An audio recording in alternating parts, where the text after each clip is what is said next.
Hello, എല്ലാവർക്കും നമസ്കാരം. സേമിയ കൊണ്ടുള്ള വളരെ ഹെൽത്തിയായ ഒരു ബ്രേക്ക്ഫാസ്റ്റാണ് ഇന്നത്തെ നമ്മുടെ റെസിപ്പി. സേമിയയും പച്ചക്കറികളും ചേർത്ത് കുറഞ്ഞ സമയം കൊണ്ട് തയ്യാറാക്കാവുന്ന സേമിയ ഉപ്പുമാവാണ് ഇന്ന് നമ്മൾ തയ്യാറാക്കുന്നത്. അപ്പോൾ നമുക്ക് സേമിയ ഒട്ടും തന്നെ കഴിഞ്ഞു പോകാതെ നല്ലൊരു സേമിയ ഉപ്പുമാവ് എങ്ങനെ തയ്യാറാക്കുന്നതെന്ന് നോക്കാം. ആദ്യം തന്നെ നമുക്ക് സേമിയ ഒന്ന് വറുത്തെടുക്കാനായിട്ട് സ്റ്റവിൽ ഒരു പാൻ വെച്ചൊന്ന് ചൂടാക്കി എടുത്ത ശേഷം ഇതിലേക്ക് 1 ടേബിൾ സ്പൂൺ വെളിച്ചെണ്ണ ഒഴിച്ചു കൊടുക്കാം.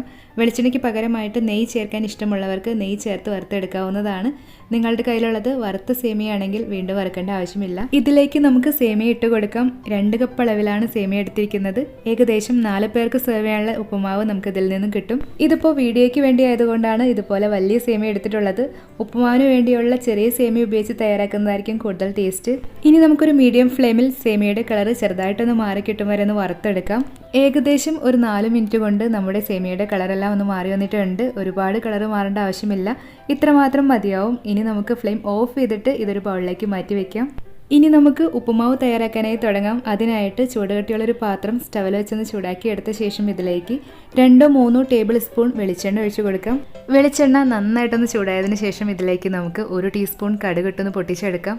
കടുകെല്ലാം ഒന്ന് പൊട്ടി വന്ന് കഴിയുമ്പോൾ ഇനി ഇതിലേക്ക് നമുക്ക് 1 ടേബിൾ സ്പൂൺ ഉഴുന്നുപരിപ്പ് ചേർത്ത് കൊടുക്കാം. ഉഴുന്നുപരിപ്പ് ചേർത്തിട്ട് ഒരു മീഡിയം ഫ്ലെയിമിൽ ഉഴുന്നുപരിപ്പിന്റെ കളർ ഒരു ലൈറ്റ് ബ്രൗൺ നിറമാവുന്നവരെ ഒന്ന് വഴട്ടിയെടുക്കാം. ഉഴുന്നുപരിപ്പിന്റെ കളറെല്ലാം ഒന്ന് മാറി തുടങ്ങിയിട്ടുണ്ട്. ഈ സമയം നമുക്ക് ഇതിലേക്ക് നമ്മുടെ ഉപ്പുമാവിന് ഒരു സ്പെഷ്യൽ ടേസ്റ്റ് കിട്ടാനായിട്ട് 4-5 കാഷ്യൂ നട്ട്സ് ചേർത്ത് കൊടുക്കാം.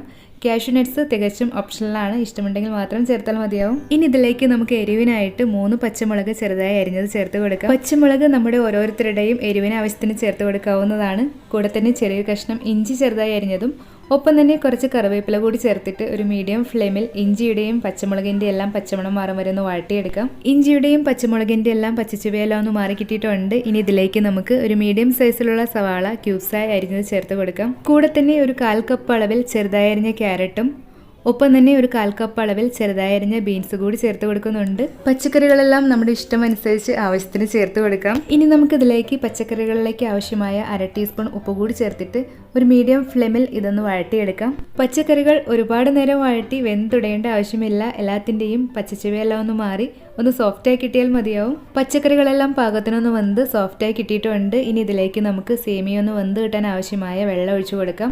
നമ്മൾ ഇതിലേക്ക് ചൂടുവെള്ളമാണ് ചേർക്കുന്നത്. ചൂടുവെള്ളം തന്നെ ചേർക്കാനായിട്ടൊന്ന് പ്രത്യേകം ശ്രദ്ധിക്കണേ. 1 കപ്പ് സേമിയയ്ക്ക് 1.5 കപ്പ് അളവിലാണ് വെള്ളം ചേർക്കേണ്ടത്. അതുകൊണ്ട് 2 കപ്പ് സേമിയയ്ക്ക് 3 കപ്പ് അളവിൽ വെള്ളം ചേർത്തിട്ടുണ്ട്. ഇനി ഇതിന്റെ ഉപ്പൊന്ന് നോക്കിയിട്ട് കുറവുള്ള ഉപ്പ് കൂടി ചേർത്ത് കൊടുക്കാം. 1/2 ടീസ്പൂൺ ഉപ്പ് കൂടി ചേർത്ത് കൊടുത്തിട്ടുണ്ട്. ഇനി ഇതിലേക്ക് നമുക്ക് സേമിയ ഒട്ടിപ്പിടിക്കാതിരിക്കാനായിട്ട് ഒരു 1/4 ടീസ്പൂൺ നാരങ്ങാ നീരും ഒപ്പം തന്നെ നല്ലൊരു കളറിനായിട്ട് ഒരു 1/4 ടീസ്പൂൺ മഞ്ഞൾപ്പൊടിയും കൂടി ചേർത്ത് കൊടുക്കാം.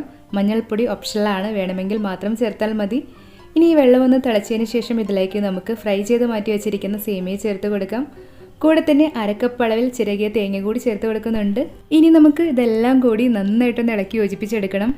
എല്ലാം ഒന്ന് ഇളക്കി യോജിപ്പിച്ചെടുത്ത് കഴിഞ്ഞാൽ ഫ്ലെയിം ഒന്ന് മീഡിയത്തിനും ഹൈനും ഇടയിൽ വെച്ച് മൂടി വെച്ച് 6-7 മിനിറ്റ് നമുക്കിതൊന്ന് വേവിച്ചെടുക്കാം. ചെറിയ സേമിയാണെങ്കിൽ ഒരു 4-5 മിനിറ്റിനുള്ളിൽ തന്നെ വെന്ത് കിട്ടിക്കോളും. ഇപ്പോൾ ഏകദേശം ഒരു 7 മിനിറ്റ് ആയിട്ടുണ്ട്. നമുക്ക് മൂടിയൊന്ന് തുറന്ന് നോക്കാം. നമ്മുടെ സേമിയ ഇപ്പോൾ അധികം കുഴഞ്ഞു പോവാതെ ആവശ്യത്തിനൊന്ന് വെന്ത് പാകമായി കിട്ടിയിട്ടുണ്ട്. ഇനി നമുക്ക് സേമിയ കുഴഞ്ഞു പോവാതെ പതുക്കി ഒന്ന് ഇളക്കി യോജിപ്പിച്ചെടുത്ത ശേഷം ഇതിലെ അധികമുള്ള വെള്ളം എന്തെങ്കിലും ഉണ്ടെങ്കിൽ ഒന്ന് വറ്റി ഇത് ഒന്നുകൂടി ഒന്ന് പാകമായി കിട്ടാനായിട്ട് ഫ്ലെയിം ഒന്ന് കുറച്ച് വെച്ച് 1 മിനിറ്റ് കൂടി തുറന്ന് വെച്ച് തന്നെ ഒന്ന് വേവിച്ചെടുക്കാം. അങ്ങനെ ഏകദേശം 1 മിനിറ്റ് കൂടി ചെറുതീയിലൊന്ന് വേവിച്ച് ഇതിലെ അധികമുള്ള വെള്ളം എല്ലാം ഒന്ന് വറ്റി നമ്മുടെ സേമിയ ഉപ്പുമാവ് ഇവിടെ പാകമായി കിട്ടിയിട്ടുണ്ട്. ഇനി നമുക്ക് ഇതിലേക്ക് കുറച്ച് കറിവേപ്പില കൂടി ചേർത്ത് കൊടുത്തിട്ട് ഫ്ലെയിം ഓഫ് ചെയ്യാം. അങ്ങനെ നമ്മുടെ വളരെ കുറഞ്ഞ സമയം കൊണ്ട് തയ്യാറാക്കാവുന്ന വളരെ ഹെൽത്തിയായ സേമിയ ഉപ്പുമാവ് ഇവിടെ റെഡി ആയിട്ടുണ്ട്. ഇതൊരു ബ്രേക്ക്ഫാസ്റ്റായി മാത്രമല്ല, വേണമെങ്കിൽ ഈവനിങ് സ്നാക്കായും ഡിന്നറായിട്ടൊക്കെ നമുക്ക് സെർവ് ചെയ്യാം. കുട്ടികളുടെ ലഞ്ച് ബോക്സിലൊക്കെ കൊടുത്തിടാൻ പറ്റിയ ഒരു സിമ്പിൾ ലഞ്ച് ബോക്സ് റെസിപ്പി കൂടിയാണിത്. അപ്പോൾ നമ്മുടെ സേമിയ ഉപ്പുമാവിൻ്റെ റെസിപ്പി ഇഷ്ടമായെങ്കിൽ നിങ്ങളുടെ വിലയേറിയ അഭിപ്രായങ്ങളും നിർദ്ദേശങ്ങളും കമൻറ്റ് ചെയ്യാനും ട്രൈ ചെയ്യുന്നുണ്ടെങ്കിൽ ഫീഡ്ബാക്ക് പറയാനും മറക്കരുത്. മറ്റു റെസിപ്പിയുമായിട്ട് ഉടനെ കാണാം. താങ്ക്